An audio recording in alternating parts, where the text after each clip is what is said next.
Good morning সবাইকে। আজকে মঙ্গলবার। এই 2025টা হনুমানজির বছর।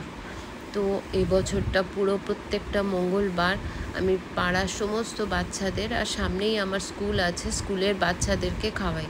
চাইলে পুজো করতে পারতাম বাড়িতে ধুমধাম করে, কিন্তু আমার মনে হলো পাড়ার বাচ্চাদের খাওয়ানোটা বেটার হবে। বিশেষ কিছু করি না, লুচি আর সুজির হালুয়া করি, তরকারি করতে যাই না। ছোটো ছোটো বাচ্চা, কার ঝাল লাগবে কার ঝাল লাগবে না। তো সেই জন্য সকাল থেকে উঠে লেগে পড়ি। শম্ভু আমাকে একটু সাহায্য করে দেয় লুচি বানাতে। তো লুচি আর সুজির হালুয়া প্রিপেয়ার করে বাচ্চাদের দেওয়া আমার শুরু হয়ে গেছে।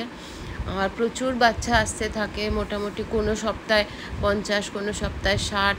তো সেই হিসেবে আমি জোগাড় করে রাখি, যাতে কেউ যেন ফেরত না যায়। ভিড় তো তোমার চোখের সামনেই রয়েছে, তুমি তো দেখতেই পাচ্ছ। আর বাচ্চারা ভীষণ খুশি হয়, আর ওদের দেখে আমার এত ভালো লাগে। পুরো মঙ্গলবারটাই আমার ভীষণ ভালো যায়।